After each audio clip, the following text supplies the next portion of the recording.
ఓం సాయిరామ్. బాబా భక్తులందరికీ నమస్కారం అండి. మన బాబా గారి దయ వల్ల మనందరం బాగుండాలి, సంతోషంగా ఉండాలని కోరుకుంటున్నాను ఫ్రెండ్స్. ఇక ఈరోజు మన బాబా గారు అందించే సందేశం ఏమిటంటే, ఈ వీడియో మీరు ఫస్ట్ టైం చూస్తుంటే ప్లీజ్ లైక్ చేయండి, షేర్ చేయండి, సబ్స్క్రైబ్ చేయండి ఫ్రెండ్స్. బాబా గారు ఈరోజు మనకు ఒక చక్కటి సందేశం, నువ్వు సంతోషంగా మన ముందుకైతే ఉండగలుగుతావు. అందరి మాటల్లోనే అందరూ చెప్పింది చేయడానికి ప్రయత్నం చేస్తే ఖచ్చితంగా ఆ పనిలో నువ్వు విఫలమవుతావు. మన జననంతో బంధాలనేవి కలుస్తాయి, అదే మన మరణంతో జ్ఞాపకాలు మిగిలిపోతాయి. మంచి చెడుల సంగమమైన ఈ జీవితంలో కీర్తి ప్రతిష్టలే శాశ్వతమని, సిరి సంపదలు కాదు. ఇది గుర్తుపెట్టుకో. మనిషి బలానికి బలహీనతకు కారణమే బంధం. ఆ బంధం శాశ్వతం కాదని తెలిసి కూడా ఆరాటపడుతూ ఉంటావు. ఎప్పుడైతే సత్యం తెలుసుకుంటాడో తక్షణమే బంధాల నుండి విముక్తి పొందుతాడు. నువ్వు ఎంత ఆలోచించినా, ఎంత అణిగిమణిగి ఉన్నా కూడా బంధం దగ్గర నువ్వు లొంగిపోతున్నావు. ఆ బంధానికి కట్టుబడి ఉంటున్నావు. నీ ప్రేమ అనురాగంతో అందరితోనూ సంతోషంగా ఉండాలన్నదే నా కోరిక తల్లి. ఏ బంధంలోనూ మార్పు వచ్చినా నువ్వు మాత్రం తగ్గవద్దు. నీ మనసులో ఉన్న ఆవేదనని కాస్త తగ్గించుకో. ఏది ఏ సమయానికి ఏం చేయాలో భగవంతుడు నీకు రాసి ఉంచాడు, అదే జరుగుతుంది. నువ్వు ఎన్ని ఇబ్బందులకు లోనవుతున్నావో వాటిని చూసి భయపడకు. అవన్నీ కూడా నీకు ఎంతో గుణపాఠాన్ని నేర్పిస్తాయి. ప్రతి బంధాన్ని చివరి బంధంగా భావించు. అప్పుడే నీకు ప్రేమించడం తెలుస్తుంది. ప్రతి క్షణాన్ని చివరి క్షణంగా భావించు. అప్పుడే నీకు ప్రేమ విలువ, మనిషి విలువ, కాలం విలువ ఏంటో తెలుస్తుంది. గెలిచినవాడు ఆనందంగా ఉంటాడు, ఓడినవాడు విచారంగా ఉంటాడు. అవి రెండూ శాశ్వతం కాదని తెలిసినవాడు నిరంతరంగా సుఖంగా, సంతోషంగా, సంతృప్తిగా ఉంటాడు తల్లి. ప్రతి మనిషి పడిపోవడం, పైకి లేవడం, నీకు టైం రావడం, మళ్ళీ కొత్త యుద్ధాలు మొదలవ్వటం, ఇవి అందరి కథల్లోనూ ఒక భాగమే. వాటన్నింటినీ దాటి ఒక వ్యక్తిత్వాన్ని నిర్మించుకుంటే ఏం జరిగినా తట్టుకొని నిలబడేలా నిన్ను తయారు చేసుకోగలిగితే ఖచ్చితంగా నువ్వు జీవించడానికి ఎదిరించి పోరాడగలుగుతావు తల్లి. ఒకరు నీకు చెడు చేసినంత మాత్రాన నువ్వు వారికి చెడు చేయనంత అవసరం లేదు. వాళ్ళే చెడిపోతారు. కొలనులో నీటి ప్రశాంతతను రాయి తాత్కాలికంగా చెడగొట్టవచ్చు, కానీ కాసేపటికి నీరు తేరుకొని నిర్మలంగా ఉంటుంది. రాయి మాత్రం అడుగునే ఉండిపోతుంది. అలాగే మన జీవితంలో కూడా అంతే. మన చుట్టూ ఉన్నవాళ్ళు ఎన్ని విమర్శించినా, మనల్ని ఎన్ని మాటలన్నా కూడా అవి నీ మనసుకు ఎక్కించుకుంటేనే అవి నీకు గుచ్చినట్లుగా కనిపిస్తాయి. ముందు వాటిని మనసులో నుంచి రానివ్వకు తల్లి. ప్రతి మనిషి ఒక తప్పు చేస్తాడు. పుణ్యస్థానం అంటే ఏమిటో తెలుసా? ప్రతిరోజు పాపాలు చేసి సంవత్సరానికి ఒకసారి గంగలో మునిగినంత మాత్రాన పుణ్యం వస్తుందంటారా? ప్రేమ, దయ కలిగి ధర్మంగా జీవించడమే పుణ్యస్థానం అంటారు. ప్రతి మనిషిలోనూ ప్రేమ, ఆప్యాయతలను చూడాలి. దయాగుణం కలిగి ఉండాలి. ఒక కాకికి తిండి దొరికితే చుట్టుపక్కల ఉన్న కాకులన్నీ కూడా తినడానికి పిలుస్తుంది. మరి ఈ అలవాటు మనుషులకు ఎందుకు రాలేదో అర్థం కావటం లేదు తల్లి. వేరొకరి జీవితంలోకి నువ్వు తొంగి చూసినప్పుడు నీకు అర్థమవుతుంది నీ జీవితం చాలా బాగుందని. ఎవరి జీవితం వారిది, ఎవరి చెప్పులు వారికే సరిపోతాయని నువ్వు ఎలా అర్థం చేసుకుంటే నీ జీవితం అలా కనిపిస్తుంది. ప్రతి మనిషిలోనూ 3 రూపాయలుంటాయి. మొదటి రూపం ప్రపంచానికి చూపిస్తాడు. రెండవ రూపం కుటుంబానికి, తన ప్రాణ స్నేహితులకు చూపిస్తాడు. మూడవ రూపం ఎవ్వరికీ చూపించడు. అదే మనిషి అసలు స్వరూపం. అది గుర్తుపెట్టుకో తల్లి. ముందు నీలో ఉన్న లోపాలను సరిచేసుకో.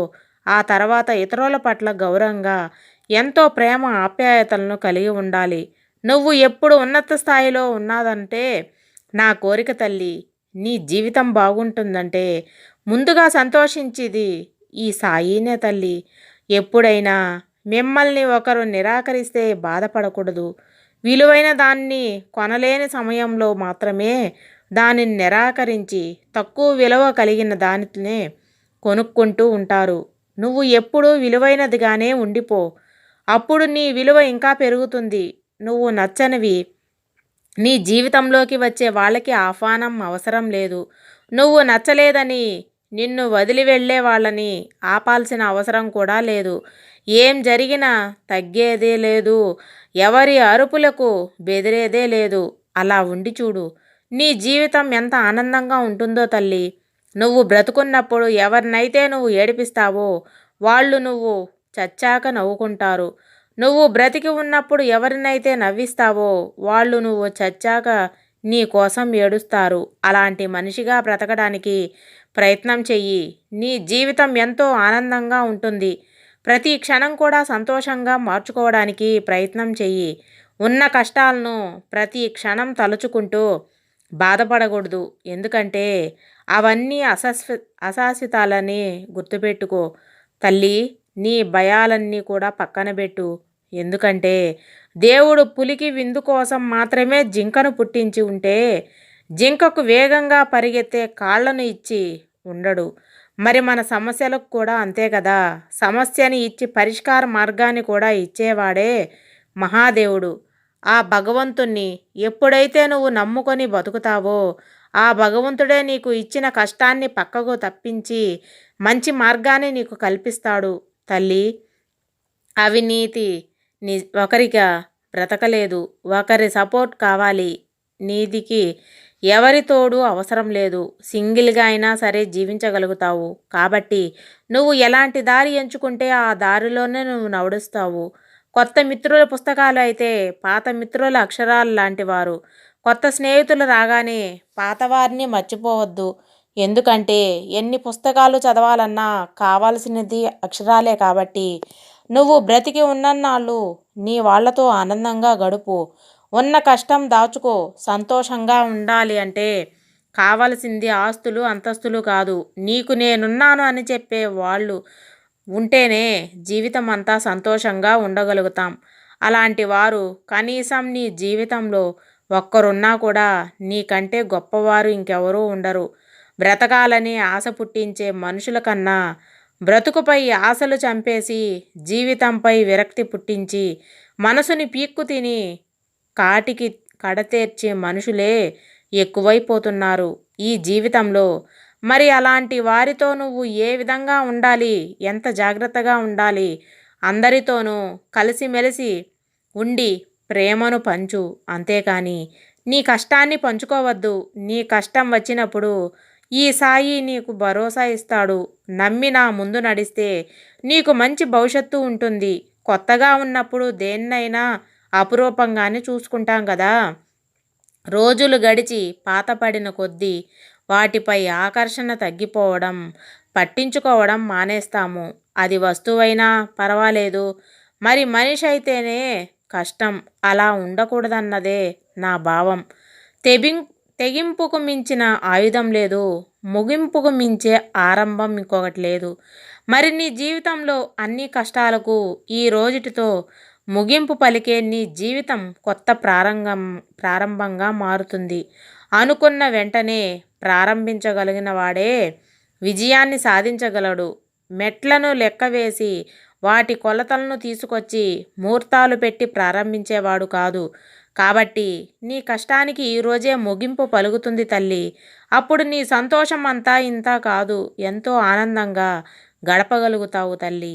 ఈ ప్రపంచంలో బ్రతకాలి అంటే మంచితనం, మొండితనం ఈ రెండూ ఉంటేనే జీవితం బాగుంటుంది. మంచితనం మనుషుల మీద చూపించాలి, మొండితనం పరిస్థితుల మీద చూపించాలి. ఎవరి నుంచి ఏది ఆశించకూడదు. అది నీ ఆనందాన్ని చంపేస్తుంది. కాబట్టి నువ్వు ఎప్పుడూ అందరితోనూ మంచిగా ప్రవర్తించాలి. మనిషి నోటిని 2 చోట్ల అదుపులో పెట్టుకుంటే జీవితం ఎంతో బాగుంటుంది. 1 తినేటప్పుడు, 2 మాట్లాడేటప్పుడు. మొదటిది ఆరోగ్యాన్ని కాపాడుతుంది, రెండవది బంధాన్ని నిలబెడుతుంది, కాపాడుతుంది. నువ్వు ఎలా ఉంటే అలాగే నీ జీవితం నీకు మారుతుంది. జీవితంలో పెద్ద సమస్యలన్నింటినీ చక్కదిద్దుకుని ముందుకు వెళ్తూ ఉంటారు. కానీ ఏదైతే చిన్న సమస్య అని ఊరుకుంటారో అదే ఊహకందని కష్టాలను తెచ్చిపెడుతుంది. మరి అంతటి ప్రమాదానికి నువ్వు లోను కాకుండా ఎక్కడికక్కడ వాటిని సర్దుకునే ప్రయత్నం నువ్వు చేస్తూ ఉంటే నీ జీవితం ఆనందంగా మారుతుంది. గడిచిన కాలం ఎంతో బాగుంటుంది. ఎందుకంటే మళ్ళీ తిరిగి రాదు కాబట్టి. రాబోయే కాలం అందంగా కనిపిస్తుంది. ఎందుకంటే నచ్చినట్టు ఊహించుకుంటూ ఉంటావు కాబట్టి. నడుస్తున్న కాలం కష్టంగా అనిపిస్తుంది. ఎందుకంటే ఇప్పుడు ఈ క్షణం అనుభవిస్తున్నాం కాబట్టి వాటిని ఏ విధంగా మార్చుకోవాలనేది నీ చేతుల్లోనే ఉంది. ఒకరిని మీరు ఎంత బాధ పెట్టినా అన్నీ మర్చిపోయి మళ్ళీ మీ దగ్గరికి వస్తున్నారు అంటే వాళ్లకు ఎవరూ దొరకరు అని కాదు. ఎవరికి ఇవ్వలేని స్థానాన్ని వాళ్ళు మనసులో మీకు ఇచ్చారని అర్థం చేసుకోవాలి. తల్లి, నీ జీవితంలో నీ చుట్టూ ఉన్న వాళ్లతో ఆనందంగా గడపడానికి ప్రయత్నం చెయ్యి. వారితో కోపగించుకొని వారి అన్న మాటలను పట్టించుకోవద్దు. గత జన్మలో మన కర్మకు సంబంధం ఉన్న వాళ్ళే ఈ జన్మలో పరిచయం అవుతూ ఉంటారు. అందుకే ఎన్నో కోట్ల మంది ఉన్న ఈ భూమి మీద కేవలం కొద్ది మంది మాత్రమే మన జీవితంలోకి వస్తారు. పని అయిపోగానే వెళ్ళిపోతూ ఉంటారు. ప్రతి పరిచయం వెనుక మన మనసుకి మేధస్సుకి కూడా అంతుచిక్కని పరమార్థం దాగి ఉంది. కాబట్టి భగవంతుడు ఏది చేసినా అంతా మన మంచికే అని అనిపిస్తుంది తల్లి. ఈ సృష్టిలో మనిషిని మనిషిలా చూసేది ఒక్క భూమి మాత్రమే అనుకుంటాను. కులమత భేదాలు చూడకుండా పంటలను పండిస్తుంది. ఎవరైనా సరే ఒకలాగే తనలో ఐక్యం చేసుకునే శక్తిని ప్రసాదించింది. అంత గొప్పది ఆ భూమాత. ఆ తల్లిని చూసి చాలా నేర్చుకోవాలి. ప్రతి మనిషిలోనూ మార్పు రావాలి.